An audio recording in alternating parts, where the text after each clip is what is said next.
a huge thank you to Christine for inviting me here today. I feel really honoured with my British Academy of Management hat on and Vice Chair of Management, Knowledge and Education to open a centre like this.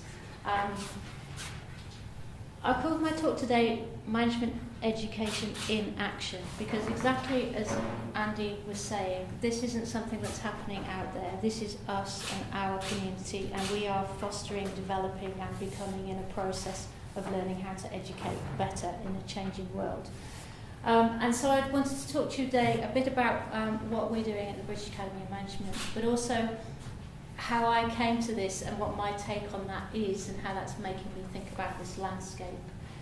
So we've heard about this fantastic centre, and I think it is the first in the country, and it's much needed because of the particularities, as Andy pointed out, of the discipline, if it is a discipline, of management, or the interdiscipline of management.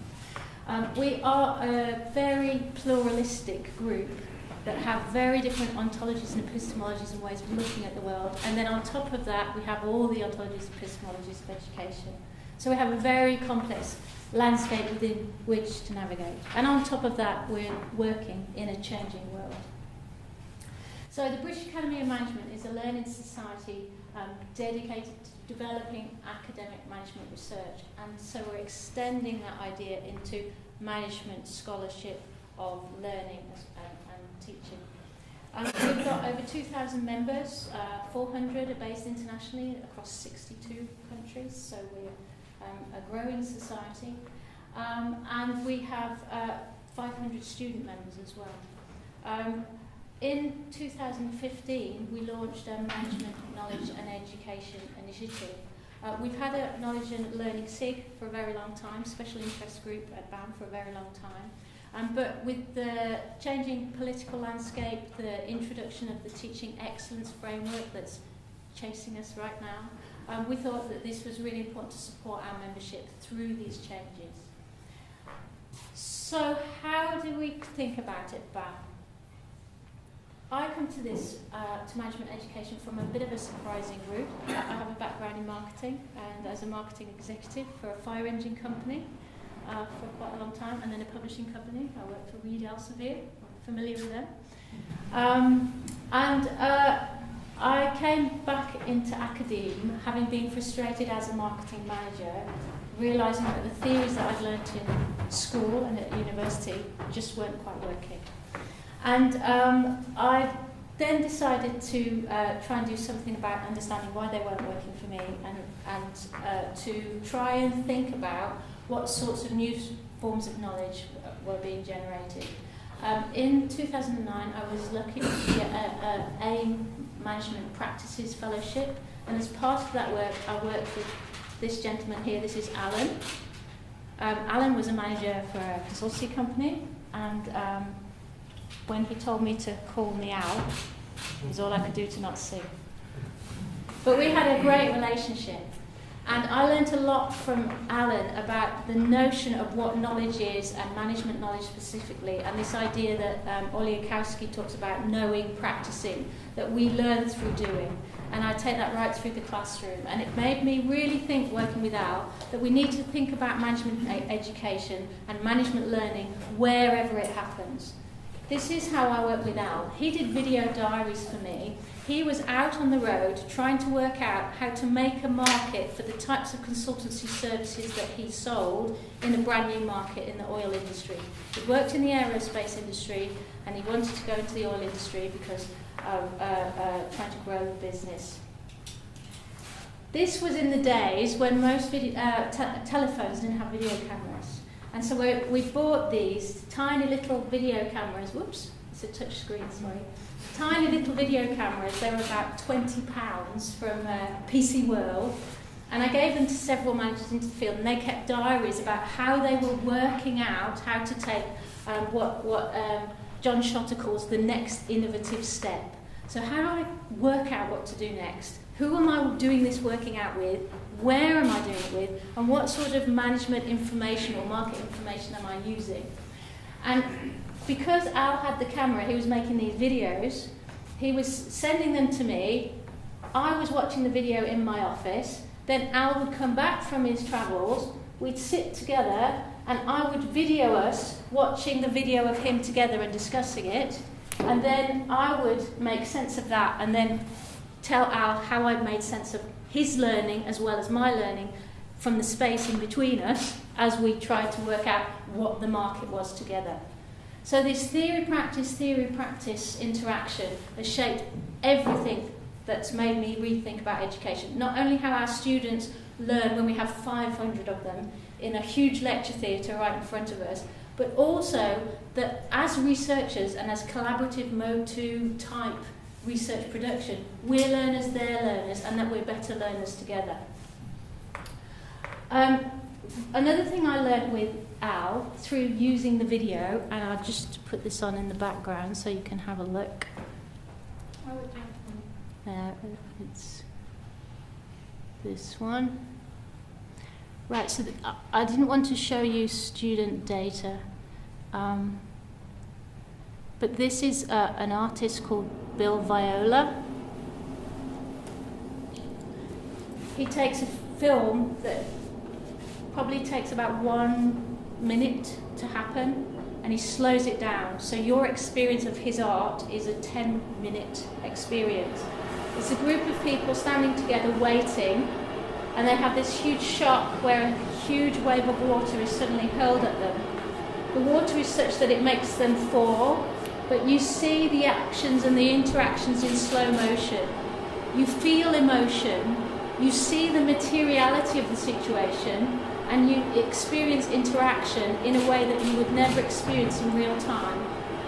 Using the video camera, framing what you look at and looking at the minutiae in a sort of anthropological, ethnographic way is very revealing. It helps us, and it helped me, learn to rethink about the education process and moments in which the penny drops, learning is gained, the transformative moment of working out how to make new connections and move forward. Okay, you get the idea. Let's make sure we stop that. Right. Okay. So I found myself asking questions to Al. What does Al show me in his video and why? But also, what is he not showing me? I was learning how are our reflections and theory building affecting the future diaries that were being produced. So I was seeing gradually how Al was seeing the world. And I was interested in the surprising differences and similarities across the video set that we developed, as well as in between the videos. This notion of emotion, action and materiality became really important, and it started to make me think about places and spaces within which we learn and how we interact with the aesthetic and the physical, as well as the flattened on a piece of paper theoretical world, and how we can use these ideas to inform the way we work with our students and learn. Okay, so management education in turbulent times. This is from Time magazine, where he was voted the Donald Person of the Year. So maybe he's our Person of the Year. But what he is doing is changing the political landscape. And we're moving towards a conversation with this idea of populism, post-truth, etc., where we're looking more in a protectionist world, away from globalisation, away from connections. And it's our job as educators to keep that globalisation conversation going. Impacts such as Brexit are having massive changes, both to reconfiguring supply chains, which we know is going to happen across the UK as new trading relationships form, and access to labour markets and new forms of expertise that we need is going to be a very fast-changing dynamic. Our government has concerns about productivity, as we have had in the UK for a long time, and all these things are management problems. They're things that we're responsible for, and we're the people who are going to equip our future managers into positions of being able to cope and operate and be productive in these environments. We're going to have to think about new sustainable health education, healthcare models and education models, We've got the higher education research bill going through Parliament at the moment, which is splitting teaching and research into two different government agencies, removing two sides of the same coin of management education. This is a big threat to us potentially, and we're in the position where we have to keep that together against this new changing environment. And this is going to transform market innovation, whether we like it or not. So it's about how we turn it around to be innovative and positive instead of negative. We've been thinking about this at the British Academy of Management, and we did some research with the Higher Education Academy and produced this white paper. And these are some of the things that we think are going to happen. We had, I think it was 42 practicing management education practitioners, all from our membership. We ran a series of focus groups, and these are sorts of things they were talking about, the problems and the opportunities that they saw. They were very aware that we're refiguring and reworking relationships with institutions that have an interest in management education. So rather than just relying on traditional universities, universities are working much more closely with professional bodies, much more closely with businesses, and trying to integrate and shape curriculum around those interactions. We're seeing new forms of management education in new places and spaces for management learning. It's really interesting. At Lancaster, we're just going through a process at the moment where we're going to have built a new management school. And even though we're trying to rethink how we deliver management education for the 21st century and for the turbulent environment that we're facing, we're still going to build a block with big lecture theatres and offices, right? So it's really difficult to make that change. And it's interesting, we have Ashley here today who's been working on open space learning and really trying to think how the arts and performance and the physicality of practicing managing can change the way we help people learn and experience management before they go into the real world. So there's big challenges there about how we actually make that move and who's brave enough to make it. We can create opportunities for team-based and coordinated education programs that enroll business and professional bodies so that we're bringing them into our process.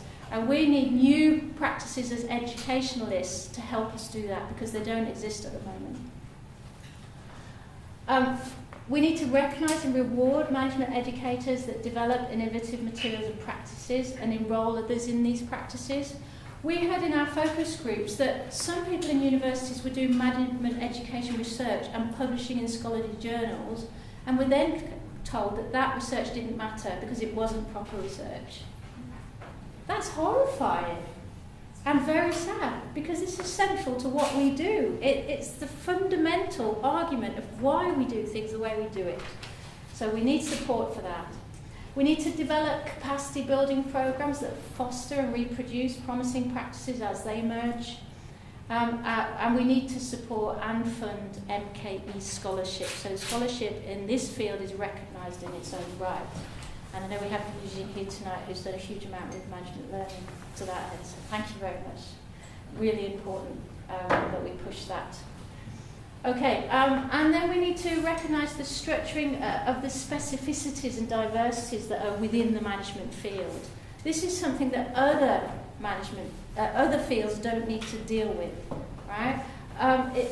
In the management field, if you have your economists and your accountants and your management scientists and your marketing and organisation studies people, they're coming from such different ontological, epistemological backgrounds. They have such different ways of viewing the world, and yet we teach our students in little blocks and expect them to work that out.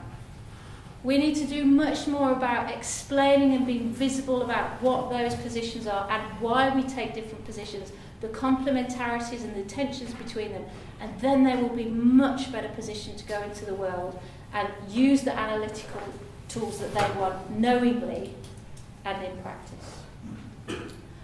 And this comes from my own research, massively influenced by my own research, but also watching the reactions of people trying to come to grips with how they should act in educational institutions. League tables, rankings, ways of measuring our performance, the Teaching Excellence Framework. The Teaching Excellence Framework, fabulous idea. Let's do something to improve management, education quality, teaching quality across the board. Absolutely. But how are we doing it? National Student Survey data.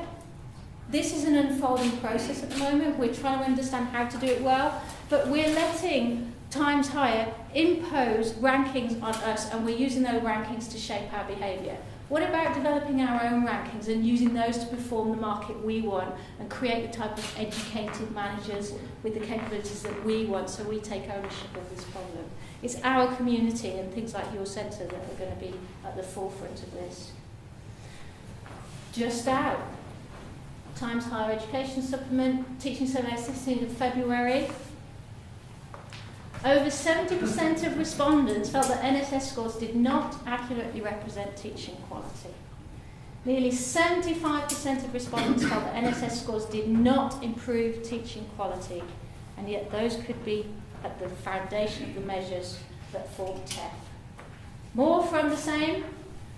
Over 95% of respondents said that teaching was a source of satisfaction to them, even in, well, equally in the post and pre-92 universities. People care about teaching.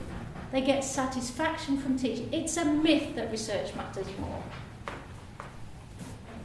Okay, so management education in action. We need to support management learning wherever it happens, in the classroom, out the classroom, in the field, through research and through teaching experiences. The status quo is no longer. Things are changing. We cannot afford to keep doing it exactly as we do. We need to develop specific andragogy, that's why everybody uses pedagogy, adult learning, lifelong learning, and it's the art of science, art and science of teaching, I think that is so important to remember. We enjoy engaging and interacting with our students, and that is an art, but there's science and argument and ontology and epistemology and logic behind the way we do that, and developing that and getting it better is going to make the art of teaching even better. We need to support detailed ethnographies of management learning education in action, really taking a close look at ourselves, really working out what the patterns of those moments of transformation look like within areas, within fields, across fields, is going to be extremely enlightening. And it's great that the Centre for Management Learning is addressing this point. And we need to build communities of practice. We are a community, and we're a growing community, but holding our heads up high and shouting loud and shaping policy and forcing ourselves on the political agenda is going to be a really important part of what we do. And when we have data, we'll be able to do this better. Okay, so what is BAM doing to address this? Since 2015, we've developed a series of capacity building workshops. 2015, we were looking at issues like the globalisation of the classroom. We're also doing a writing workshop every year, so it was at Liverpool in 2015, and there's one coming up which I'll tell you about. And we're also doing quite a bit of work through the network based at Cranfield on DBAs, really trying to support managers who are in the field and trying to study at the same time. In 2016, we had the digital classroom hosted at Portsmouth, the grand challenge of multidisciplinary problem-based learning at Cardiff, and really super one, where Ashley was an invited speaker at University of West of Scotland not so long ago in November. It seems like yesterday. And this year, coming up, we have our next writing workshop in Liverpool, and I will come back to that. Christine's going to be hosting developing business-ready graduates here at Surrey, and we'll have a Teaching Excellence Framework 1 in Lancaster. We've also introduced Management Education Awards. This was our very first winner. We were delighted that Carice Hutchison from Ulster University won. She did a really nice, designed a really nice program for SMEs, small medium enterprises, around leadership and how you lead in an SME environment. and she took the course to them and worked with them in the Chamber of Commerce, working in these new spaces, and it was a really nice piece of work.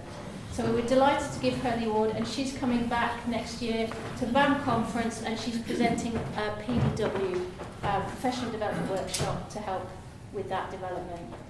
Christine, SIG Chair, incoming SIG Chair. Incoming SIG Chair, and you've been chair of the track in knowledge and learning for a while, haven't you? Christine's a really important part of our network, and the tie between BAM and Surrey is really great to see grow. We've also introduced a new small grant scheme. The call is out now. It's for about £4,000 for a grant, and it's specifically for research in the area of management knowledge and education. And associated with that initiative as well, we've also got a special issue in the Journal of Management Education out at the moment, of which Christine is a guest editor. And we are trying to address this turbulent times argument. Our key question is a simple one. As educators, what should we be doing to help future managers learn how to do and to deal with turbulent times, which is very much speaking to the Management Centre agenda. And these are the sorts of questions we're hoping that submissions will address. So what kind of emerging theories better describe or predict the effect of turbulence, and how can we teach students effectively, potential managers effectively? How should we think about content of classes? Is it changing? Is it going to continue to change? How should we educate managers to be able to adapt themselves in their organisations to these turbulent times? And what kind of leadership education are important in what we might like to feel as a sort of post-fact climate, disconnected from evidence and influence? And how do the ethical, responsible management education deal with these circumstances, and how do we prevent this race to the bottom? And finally, as management educators, how can we thrive and survive in these difficult times? Okay, so this is just an advert. This is 15th of May, please submit. And the writing workshop to support this is in Liverpool, so that's under the capacity building event on the 7th of April at Liverpool University. If you have questions, you can ask Christy about the special issue, and also our thanks to Paul Hibbert at St Andrews University, who's led this initiative. Okay, so management education in action. Just to round up. Building our community to support management learning and education wherever it happens is what we're about. Innovating management education through theory and practice is what we're about. Fostering plurality and the interdisciplinary development of management education theory and practice is what we're about. All of that is beautifully encapsulated in this, that's a picture, I don't know where it's gone, in this Centre for Management Learning.